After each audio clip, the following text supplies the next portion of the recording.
Hi dears, welcome to സ്വീസ് നാവിൽ തൊട്ടു മനസ്സിൽ തൊട്ടു. അഭിനന്ദു ഫാമിലി ഒരു ഫാമിലി വ്ളോഗാണ്. ഫാമിലി വ്ളോഗിൻ്റെ ഭാഗമായിട്ട് അവരുടെ കുടുംബാംഗങ്ങളെയൊക്കെ അവർ കാണിക്കുന്നുണ്ട്. ആ ചാനലിലെ ഏറ്റവും ലീഡിങ് പവർ എന്ന് പറയുന്നത് അവിടുത്തെ വീട്ടമ്മ തന്നെയാണ്. അവരുടെ ഹാർഡ് വർക്ക് ആ ചാനൽ പലപ്പോഴും ലൈവ് സ്ട്രീമിംഗ് ആവാറുണ്ട്. നല്ല നല്ല ഷോർട്സ് ഉണ്ട്, ഒരുപാട് സപ്പോർട്ടേഴ്സ് ഉണ്ട്. അപ്പോൾ ആ വീട്ടമ്മയുടെ ഹാർഡ് വർക്ക് തന്നെയാണ് ആ ചാനലിൻ്റെ ഏറ്റവും പ്രധാന ഹൈലൈറ്റ്. അവരുടെ അമ്മ ഒരു ക്യാൻസർ പേഷ്യൻ്റാണ്. അതുകൊണ്ട് തന്നെ ഒരുപാട് സാമ്പത്തിക വെല്ലുവിളികൾ നേരിടുന്ന ഒരു സ്ത്രീയാണ്. ഭർത്താവ് ജോലിക്ക് പോകുന്നുണ്ടെങ്കിൽ ഈ രണ്ട് കുട്ടികളുടെ പഠിപ്പ് ഉൾപ്പെടെ അമ്മയുടെ ചികിത്സ ഉൾപ്പെടെയുള്ള കാര്യങ്ങളൊക്കെ പലപ്പോഴും അവരെ വീട്ടുജോലിക്ക് കൂടി പോയിട്ടാണ് പരിഹരിക്കാറ്. അപ്പോൾ അങ്ങനെ ഇരിക്കെ അവരുടെ ഹസ്ബൻഡ് അപകടത്തിൽ മരിക്കുന്നു. അതിൽ അവർ 3 മാസത്തെ ഇടവേളയ്ക്ക് ശേഷം, അതുവരെ ആ ചാനലിൽ പ്രകടമായിട്ടുള്ള അനക്കൊന്നും ഉണ്ടായില്ല, 3 മാസത്തിന് ശേഷം അവർ വരുന്നു അവരുടെ രണ്ടാം വിവാഹത്തിൻ്റെ വീഡിയോ ആയിട്ട്. ശരിക്കും പറഞ്ഞാൽ വല്ലാത്ത ഷോക്കിംഗ് ആയി. ഒരുപാട് സബ്സ്ക്രൈബേഴ്സ് അല്ലെങ്കിൽ ഒരുപാട് കമൻറ്റോളികൾ അവരുടെ കമൻറ്റിൻ്റെ ചാനലിൻ്റെ അടിയിൽ കമൻറ്റ് ചെയ്തിട്ടുണ്ട്. എങ്ങനെ നിനക്ക് സാധിക്കുന്നു? 3 മാസം, പ്രത്യേകിച്ചും അപകട മരണമാണ്. അവരുടെ ഹസ്ബൻഡ് ഒരു ബെഡ് റിഡനായിട്ടുള്ള കിടപ്പ് രോഗിയൊന്നും അല്ലായിരുന്നു. പെട്ടെന്ന് അവരുടെ ജീവിതത്തിൽ നിന്ന് അപ്രത്യക്ഷമായി. ആ 3 മാസം അവർക്ക് ആ വിയോഗം താങ്ങാനുള്ള സമയം പോലും ആയിട്ടില്ലല്ലോ. അതിൻ്റെ ഉള്ളിൽ തന്നെ വേറൊരാളുമായിട്ട് വിവാഹിതയായി എന്നുള്ളത് ഭയങ്കര ഷോക്കിംഗ് ആയി. അതിനവരനുഭവിക്കാത്ത കമൻറ്റുകളില്ല കേട്ടോ ഇതിൻ്റെ അടിയിൽ. അത് ശരിക്കും അവരെ മാനസികമായിട്ട് ഒരുപാട് തളർത്തുന്നുണ്ട് എന്നുള്ളത് അവർ പറഞ്ഞിട്ടുമുണ്ട്. എങ്കിൽ പോലും ഈ സമൂഹം കൃത്യമായിട്ട് പാലിക്കുന്ന 1 വർഷത്തെ കാലയളവ്, ഭർത്താവ് മരിച്ച ഒരു സ്ത്രീ 1 വർഷം മിണ്ടാതെ വീടിൻ്റെ ഉള്ളിൽ ഇരിക്കണം, വെള്ളം എടുക്കണം എന്നൊക്കെയുള്ള ചില ആചാരങ്ങൾ അവർ പാലിച്ചില്ല. പ്രധാനമായിട്ട് ഇനിയിപ്പോൾ ഭാര്യയാണ് മരിച്ചതെന്നിരിക്കട്ടെ, ഉടനെ ആ പുരുഷൻ്റെ 16 ദിവസം കഴിയുന്നതിന് മുമ്പ് തന്നെ പറയും, നീ വേഗം കല്യാണം നോക്കണം കേട്ടോ, അല്ലെങ്കിൽ ആ കുട്ടികളെ നോക്കാൻ ആരുമില്ല. അതാണ് നമ്മളുടെ സമൂഹത്തിൻ്റെ ഒരു ട്വിസ്റ്റ് എന്ന് പറയുന്നത്. എന്തായാലും ഇവരെ സംബന്ധിച്ചിടത്തോളം ഇവർ 3 മാസം കഴിഞ്ഞു, ഞാൻ വേറൊരു പുരുഷനുമായിട്ട് വിവാഹിതയായി എന്ന് വളരെ തൻ്റെ അടുത്തോടുകൂടി വിളിച്ചു പറയുന്നു. അത് അവരുടെ പേഴ്സണലായിട്ടുള്ള തീരുമാനമാണ്. ഇതെൻ്റെ തീരുമാനമാണെന്ന് അവർ പറയുന്നുണ്ട്. എൻ്റെ മക്കൾ ഉൾപ്പെടെയുള്ള കുടുംബത്തിൻ്റെ തീരുമാനം. ഇതിനിടയിൽ 2 കാര്യങ്ങൾ പറഞ്ഞു പോകണം. ഇവരെ മുമ്പത്തെ വിവാഹം ഇവരുടെ പ്രേമവിവാഹമായിരുന്നു. വളരെ ചെറുപ്പത്തിൽ വിവാഹിതയായി, വളരെ ചെറുപ്പത്തിൽ അമ്മയായി, സ്വാഭാവികമായിട്ട് വളരെ ചെറുപ്പത്തിൽ വിധവയായി. സമൂഹത്തിൻ്റെ ആ ഒരു വർഷത്തെ ദുഃഖത്തിൻ്റെ കാലാവധി ഇവർ പാലിച്ചില്ല എന്നുള്ളതാണ് സമൂഹം ഇവരിൽ അല്ലെങ്കിൽ കമൻറ്റുകളിലൂടെ ഇവരെ കുറ്റപ്പെടുത്തുന്നവർ പറയുന്നത്. എങ്ങനെ ഉൾക്കൊള്ളാൻ സാധിക്കുന്നു എന്നുള്ള രീതിയിലൊക്കെ നമ്മൾക്ക് 2 രീതിയിൽ ഇതിനെ വ്യാഖ്യാനിക്കാം. ഒന്നുമില്ലെങ്കിൽ ഇങ്ങനെ ആഘോഷപൂർണ്ണമായിട്ടുള്ള ദാമ്പത്യം ഉള്ളുകൊള്ളയായിട്ടുള്ള പോലെ ആ ദാമ്പത്യത്തിൽ അവർ സംതൃപ്തയായിരുന്നിരിക്കില്ല. അതുകൊണ്ട് തന്നെ ഒരു പുരുഷൻ്റെ തണൽ, ഒരു പുതിയ അറ്റ്മോസ്ഫിയർ, ഒരു പുതിയ സ്നേഹം, അതിലേക്കൊക്കെ അവർ പെട്ടെന്ന് തന്നെ ആകർഷണീയമായിട്ട് വീണു പോയിട്ടുണ്ടാവും. അതല്ല, മുൻപത്തെ വിവാഹം പ്രേമവിവാഹമായിരുന്നത് കൊണ്ട് തന്നെ അയാൾ അവരെ നന്നായി കെയർ ചെയ്യുകയും സ്നേഹിക്കുകയും ചെയ്തിട്ടുണ്ടാവാം.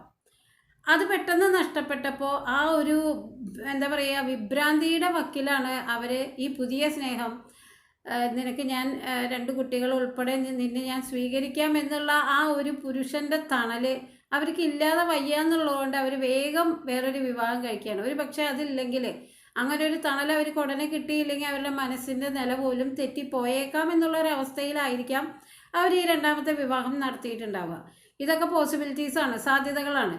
ഇനി ഇവർ ഈ ചെയ്ത് കൂട്ടിയ കാര്യത്തിൻ്റെ ചില നെഗറ്റീവ് ആസ്പെക്റ്റ് ഉണ്ട്. ഒന്നാമതായിട്ട് അവരുടെ മക്കൾ 20ഉം 18 വയസ്സായ മക്കളാണ്.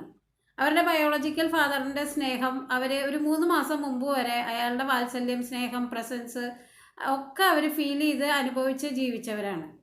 പെട്ടെന്നൊരു 3 മാസത്തെ ഇടവേളയിൽ അമ്മ ആ അച്ഛൻ്റെ മരണം താങ്ങാനുള്ളൊരു സമയം പോലും കൊടുക്കാതെ, ഇതാണ് നിങ്ങളുടെ പുതിയ അച്ഛൻ, ഇദ്ദേഹം നമ്മളെ പൊഞ്ഞു പോലെ നോക്കും, ഇനി നിങ്ങളുടെ രക്ഷാകർത്താവ് ഇതാണെന്ന് പറഞ്ഞ് വേറൊരു അപരിചിതനായിട്ടുള്ള ഒരാളെ കൈ പിടിച്ച് കൊണ്ടാക്കുമ്പോൾ ആ കുട്ടികളുടെ മനസ്സത് അംഗീകരിക്കില്ല. കാരണം അവർ മുതിർന്ന കുട്ടികളായതുകൊണ്ട് തന്നെ, അല്ലെങ്കിൽ അവർ ലോങ് ആയിട്ട് അവരുടെ ഫാദറിനെ മിസ് ചെയ്തിരിക്കുന്ന കുട്ടികളല്ല.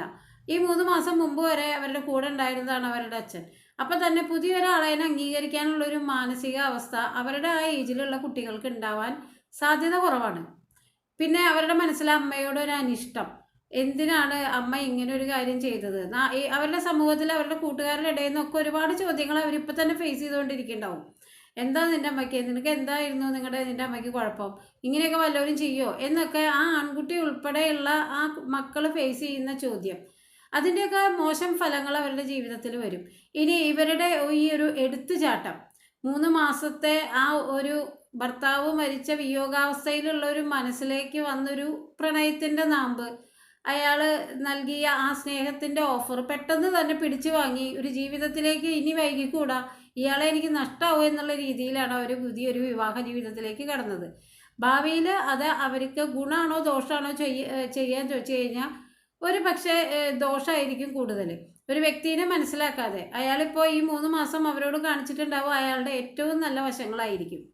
ഭാവിയിൽ ജീവിതത്തിൽ സാമ്പത്തിക പ്രതിസന്ധികൾ ഉൾപ്പെടെ വരുമ്പോൾ രണ്ടുപേരുടെയും മോശം വശങ്ങളായിരിക്കും ആദ്യം പുറത്തു വരിക. അതൊരു പക്ഷെ താങ്ങാൻ ഈ ഒരു ദാമ്പത്യ ബന്ധത്തിൻ്റെ വിയോഗം ഓവർകം ചെയ്യാനായിട്ട് പുതിയൊരു ദാമ്പത്യ ബന്ധത്തിലേക്ക് പോയിട്ട് അത് ഏറ്റവും കൂടുതൽ മോശമാവാത്ത രീതിയിൽ അവരുടെ ജീവിതത്തിൽ വരാതിരിക്കട്ടെ.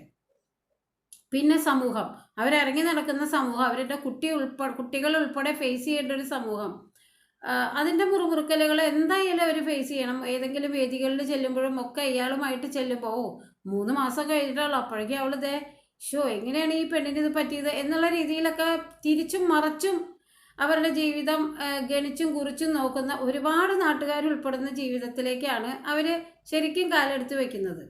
ഇനി ഏറ്റവും പ്രധാനം അവരുടെ മക്കളുടെ 2 മക്കളുടെയും ഭാവി. അവർ പറയുന്നുണ്ട് അവരുടെ മുൻ ഭർത്താവിൻ്റെ ഇൻഷുറൻസ് ക്ലെയിം അവരെടുത്തോട്ടെ.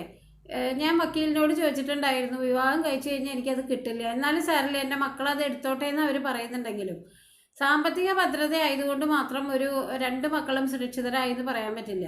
അവരുടെ ഭാവി വിദ്യാഭ്യാസം ഉൾപ്പെടുന്ന കാര്യത്തിന് സദാ എന്താ പറയുക, ഒരു 2-3 വർഷമെങ്കിലും അവരുടെ കൂടെ ഒരു അമ്മയുടെ സാന്നിധ്യം വേണ്ടതാണ്. ആ ഒരു സാന്നിധ്യത്തിലേക്ക് വേറൊരാളുടെയും കൂടി സാന്നിധ്യം വരുമ്പോൾ അവിടെ പല കല്ലുകടികളും ഉണ്ടാവും എന്നുള്ളതാണ്. ഇതിൻ്റെ എല്ലാ വശങ്ങളും കൂടി നോക്കുമ്പോൾ ഒരു സ്ത്രീ ചെയ്തതാണ് സമൂഹം ഏറ്റവും വലിയ കുറ്റമായിട്ട് പറയുന്നതെങ്കിലും അവളുടെ സമൂഹത്തിനെ മാറ്റി നിർത്തിയാൽ തന്നെ അവളുടെ ജീവിതത്തിൽ ഈ ഒരു പ്രവൃത്തി കൊണ്ടുണ്ടാവുന്ന പ്രത്യാഘാതങ്ങളും എന്നാൽ ഗുണങ്ങളും രണ്ടും അവരാണ് വിശകലനം ചെയ്യേണ്ടത്. കാരണം ഇത് അവരുടെ മാത്രം പേഴ്സണൽ സ്പേസാണ്, അവരുടെ ഇഷ്ടമാണ്. നാളെ ഇതിൻ്റെ ദോഷവശങ്ങൾ അനുഭവിക്കുന്നതും അവരായിരിക്കും. എല്ലാവർക്കും നന്മ വരട്ടെ. നന്ദി, നമസ്കാരം.